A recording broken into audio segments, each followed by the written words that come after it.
What if I told you that there were really only 2 essential backhand timing pieces and that every other part of the throw simply supports those or serves a different function? After all, think about it. All the content that you've seen, everything that you've watched, everything that you know but can't put into practice, how much of that do the pros understand? Once upon a time, I had my form actually watched by a pro just to see if they could help me out, and it kind of went like this.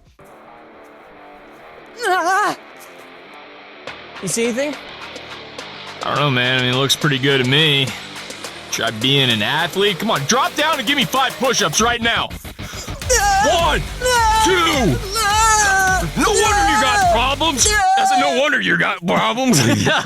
Now, that's not to knock on pros. The reason that they're pros a lot of times is because the throw or aspects of it are so intuitive to them, and they'll brute force and find out what feels strong. So if you haven't had much luck on the intuition side of things, well, this video is for you. We're gonna break down the 2 key timing pieces that you need to make sure that you work on. Let's get started.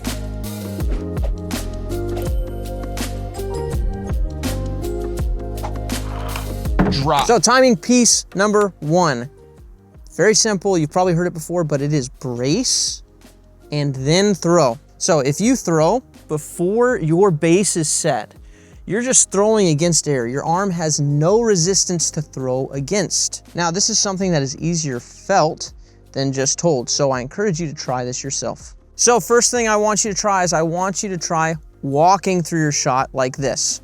Throw decently hard. Don't hurt yourself, kid. So I stepped straight through my shot. There was no brace, there was no stop. I want you to do that until you realize, okay, what is this feeling? To me, feels very weak. Now I want you to go ahead and kneel and throw. I would recommend doing this about 45 degrees off for shanking reasons. But I want you to kneel and throw. Looks like this. And just pay attention to the feel of the hand. Here's the step through. All right, now from the knee. Again, feeling the hand. Now notice that it feels stronger. The resistance that you have with your hand feels more, even though you don't have any hip movement available to you. That's because you set a base underneath you. Now, my buddy Joonas Morella in Finland has done some research, and he found out that the top dogs can throw about 80% of their max distance from their knees, right? No hip mobility from your knees. They can throw strong because they set a good base, versus when we step through, we have no base, so we have nothing to throw our arm against. Take a look at AB here during the distance comp. Notice how his foot is down before he starts moving his arm forward. This lets him at this moment here actually stop his hips from rotating forward. Our foot is the only way that we have to be able to block our hips. If our foot's not attached to the ground and stuff starts moving forward, I can't press to stop my lower body. Now, a common mistake that I see is that players will get here, their toe will be down, but at that first toe touch, they start going. Well, my base is not set. My hips are still drifting forward until my heel gets down. Okay, I have no way to really stop with just my big toe. It's really important that you think of this plant as your full foot hitting the ground, fully stopping. Don't think toe to heel, just plant, stop those hips, stop that lower body as quickly as you possibly can. Stop it from going forward and stop it from going around. Okay, we need to stop all of our momentum with this plant. And then once we're stopped, throw. Now, we don't always want to have a full plant before we throw, just when we're trying to throw hard. The faster we're trying to throw with the arm, the more stability we need created by the base. Look at AB here when he's throwing just a little bit slower in his like warm-up shot for the USDGC distance comp. Notice how he starts pulling forward and then he braces. Pros subconsciously do this, soften their brace, fudge the timing a little bit so that they can intentionally leak power. This is super common when we're not trying to throw for distance. So with approach shots, we intentionally fudge this timing a little bit to throttle our distance. So I'm actually gonna throw, and I'm gonna turn everything back together. I'm gonna have my hand going as my foot is landing. To be clear, I don't think that that's something that pros have to think about. I think it's way more common to go, I need to brace because I'm trying to throw really hard. I think most of us know how not to brace. So I just don't want you out there trying to groove full plant on a 150-foot shot. Essential timing piece number 2 would be hand beats trail shoulder. This one might be a little more debated among coaches. Nobody's really arguing when it comes to distance that you need to plant first and then throw.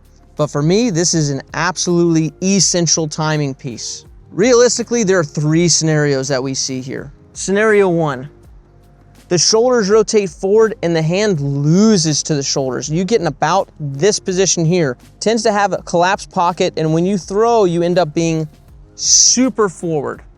Again, we're talking distance form here. The pro example of this is none other than Paul Macbeth. If Paul wasn't so athletic and so goated in the sport, I don't think this would be as much of a conversation as it is right now. I love Paul. I think he's great. I know Paul. But when you get your arm in this position, this is really tough for people to come out of. It's like starting an arm wrestling match back here. I'm sure Devin Lariat could win, but it's gonna be tough. Why would you start there, right? So starting with a collapsed pocket like this and making it so that you have to go around here, the only way you get out of that is being extremely athletic. Again, I love Paul. He's one of the greatest to ever do it. Probably will be one of the greatest to ever do it. But I wouldn't teach this scenario. Option 2 is when the hand and the shoulder kind of meet together. This results in about a 90-degree power pocket, and then you are facing a little bit less forward than like Paul, but still quite forward. So you have this hinge, unhinged. Think of an Ezra Ader hold or even Eagle McMahon. So while this is better than a collapsed pocket, like in example 1, I still don't think it's quite as ideal for drive form.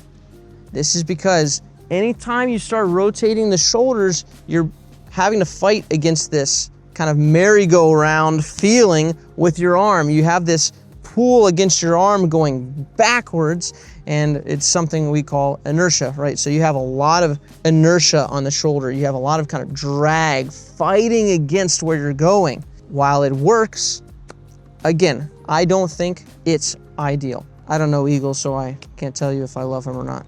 Now, while this isn't ideal in my mind, if someone's already competing at a high level and they're closer to this end of the spectrum than this end of the spectrum, I'm not gonna change it. What we're trying to do here is make the disc fly good. If they can make the disc fly good, I'm not gonna change it. But if I'm building someone from scratch, I would much rather see scenario 3. Scenario 3 is that the hand gets out in front of the lead shoulder. Call it elbow drive, call it whatever you want, but we get into this thing called a deep pocket. That's just a measurement tool to say, did my hand beat my shoulders?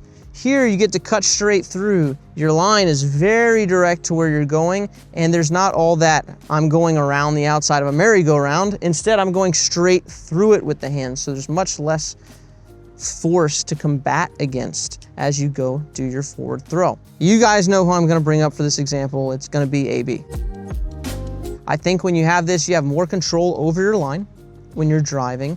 You have more efficient power generators, and it's easier on the body because you're not fighting all that force around the outside. So if you're building your form from scratch, all I'm saying is that I would rather you look more like AB on your drives than Paul. Now, if you're already playing, the reason we do form tweaks is because there's some utility that you want. So you're not throwing as far as you want to throw. You're not throwing as accurately as you want to throw. You're getting injured, right?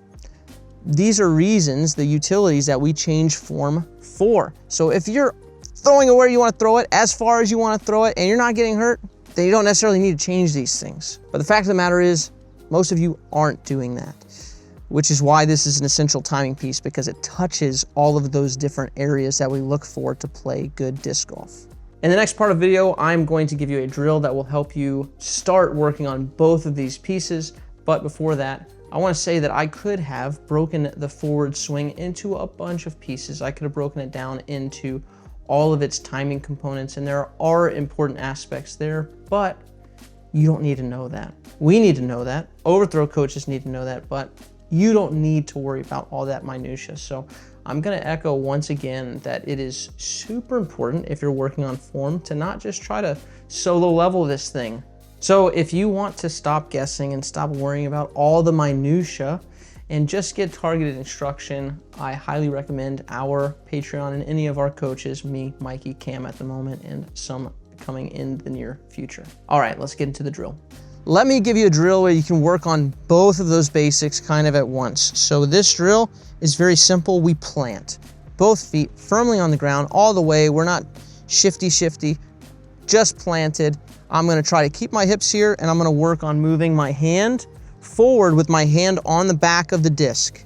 If I move my hand to the front of the disc, my pocket is going to collapse, and it would have happened because of some rotation here. So instead, if we focus, like Chris Taylor told me so long ago, on just moving the disc forward with our hand on the back of it, we will get through the pocket nice and clean, and then about here, our hand's gonna move to the front. So again, that drill looks like this. I'm just gonna plant, fully planted, so I could feel what the base should feel like as I practice this. Here, forward, hand on the back of the disc. Forward with the hand on the back of the disc. Okay, let's give her a huck.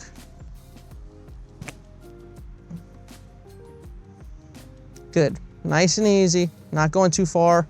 I don't need a huge follow through. As you get that dialed in, we can add a little bit more juice, which is gonna result in our body wanting to follow through, which we will allow.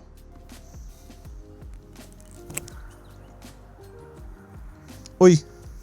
Well, there you have it, my 2 essential timing pieces on the backhand.